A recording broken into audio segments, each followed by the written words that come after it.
Hello internet world, welcome to a new video on the Geek and Noise channel. In this video I'm going to be sharing with you my opinion, my experience with a camera and smartphone gimbal from FeiyuTech. It's a brand new model, very kindly sent into me free of charge by the manufacturer. Full disclosure, I'm going to be sharing with you my opinion on this particular product and giving you my full review. Now before I do so, I want to remind you that this video is indeed sponsored by Editor's Keys. Now you can check out Editor's Keys on the link in the video description or at editorskeys.com. They manufacture a whole range of accessories and keyboards and keyboard covers that are going to make your editing life a whole lot easier, including these fantastic keyboard overlays. These are fantastic because if you've got something like an Apple keyboard or a MacBook Pro, for example, and you edit in the likes of, say, Final Cut Pro, then you can get this overlay which not only makes your keyboard less prone to dust and water spillage, but also speeds up your editing process because they got all of the keyboard shortcuts printed on them. You can check out Editor's Keys and their whole range of goods at editorskeys.com. And whilst we're on the subject, of course, of editing and making great video, why not consider a gimbal that's going to make your video footage a whole lot smoother? Now this particular one is from FeiyuTech. It's the FeiyuTech G6 Max. It works with the likes of an action camera. Perhaps you've got a GoPro, for example, or you can use it with a mirrorless camera. It's got to be quite a small sort of compact combination, and I'll explain why in a short while. Or you can indeed use it with a smartphone, and you get all of the mounts that you need for those three combinations. So you get all three different mounts inside the box. Now also inside the box you do get this little envelope, and inside here we have got some information about getting in touch with FeiyuTech. You've also got a warranty card, and you've also got this setup guide. It's a printed setup guide. I mentioned this in my previous FeiyuTech video review of their AK2000S, I think it was called. This is sufficient. It gets you up and running, but I do find the diagrams a little bit tricky to follow, read the balancing. So you have to get a bit of practice in when you're balancing these gimbals, and this one's no different. It's a little bit tricky, but once it is balanced, you're good to go. Now, inside the box, you do get this inner case. This is just great because it allows you to actually carry the gimbal around in it. So this is like a little transportation case, the inner packaging. So that's really nice. You get that inside. And then you also get some cables for connecting to your camera.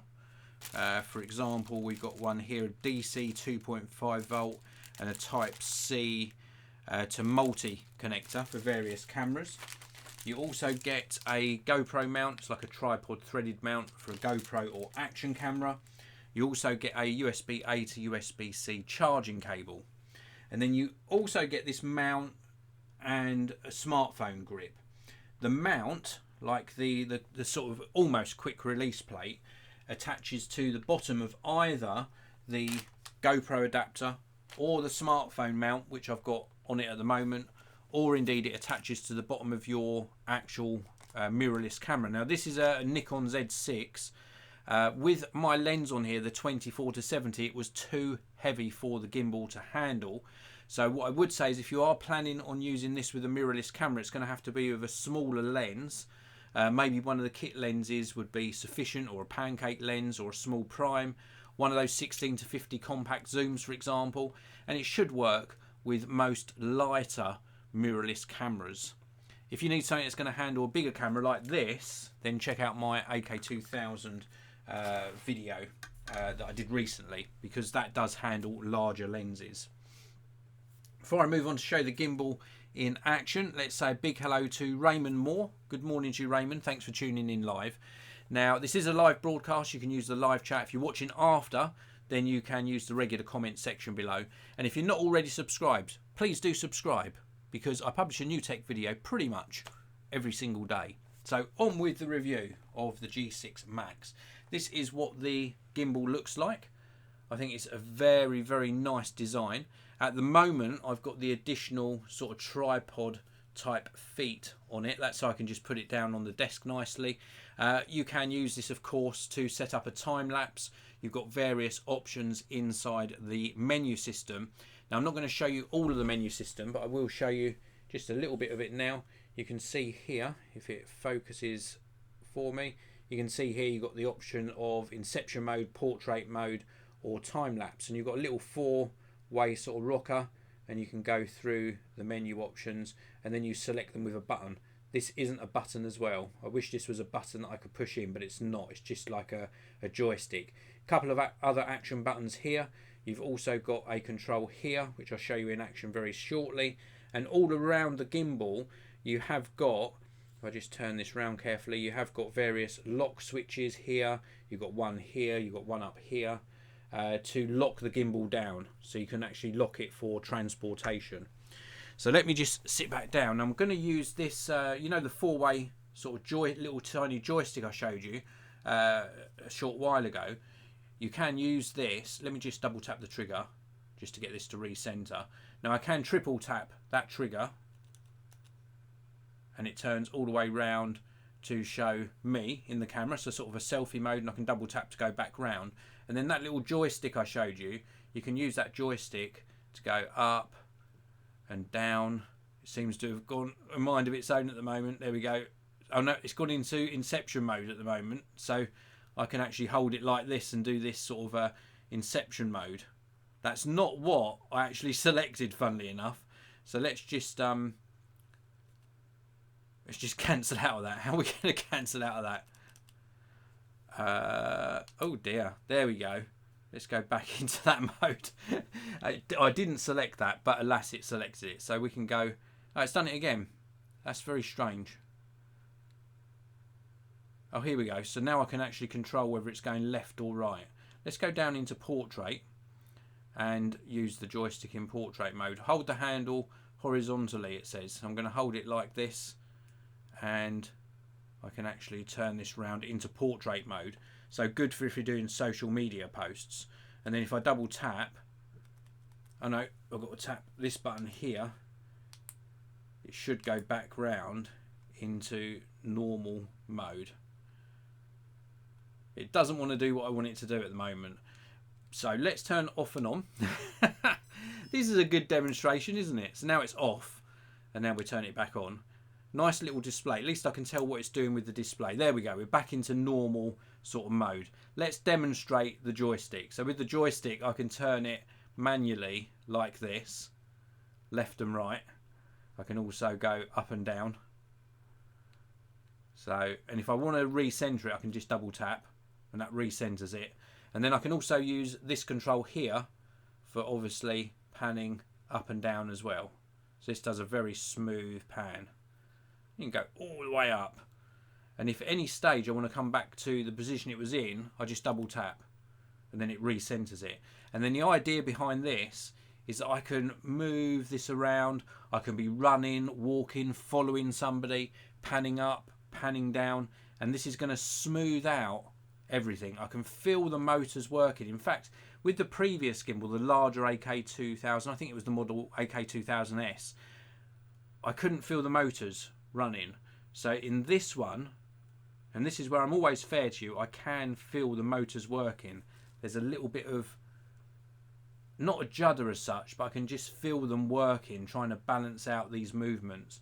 Not so much the up and down movements, but certainly my left to right movements. I can feel those motors working away, but very, very smooth. I can also hold the trigger down and it goes into a different mode.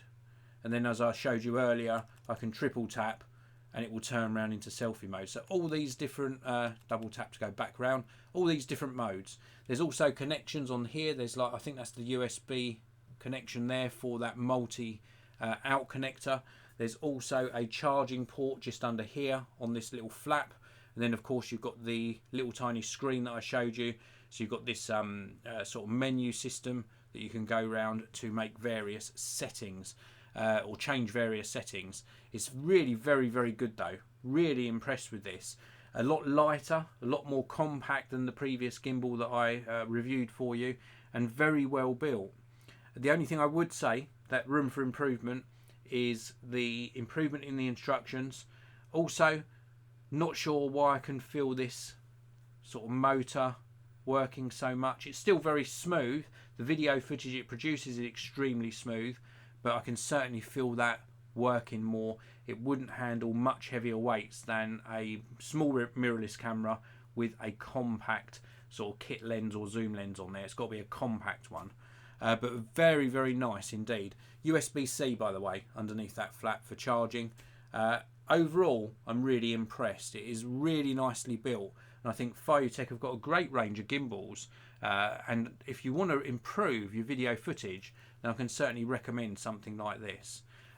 Also worth mentioning, there are threaded mounts here and here, so you can attach accessories. Maybe you've got something like a microphone, wireless mic kit, maybe you've got a video light, maybe you've got an external monitor because you need to keep the weight of the monitor off the camera, so you could put a monitor off here. Various options for mounting as well as obviously the removable tripod. So that is it for this video. Let's just place that down there. Let's take one last look inside the live chat. We've got Amir Bilal tuned in. Hello Dave, may I ask something, Dave? Is video denoising necessary when editing video? Because YouTube seems to do the job when processing our videos. Not really, no. I mean, if you've got a video that you've recorded and you can see noise in it, then denoising is fine. If it's the look you want to go for, then leave it in.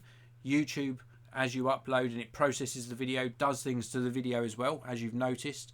And so it really is a personal preference. It depends how you want your video to look. If you want everything to look nice and clean, then shoot with plenty of light. I've got my studio light up there, for example, to at least make these videos look a little bit better. You also asked, does this come with a carrying case? Not with a handle. There's no handle on this. But it does come with a case that you can pack everything in and carry it around in. I would probably get a bag that this fits into, pop it inside another bag, just to make it a little bit easier to carry. That is it for this video. Thank you very much for tuning in, everyone. If you're watching after the live broadcast, you've got any questions or comments, please pop them in the comment section below. And if you do me one thing today, please do hit that subscribe button and the notification bell so you don't miss out on my future videos. Thanks for watching, everyone.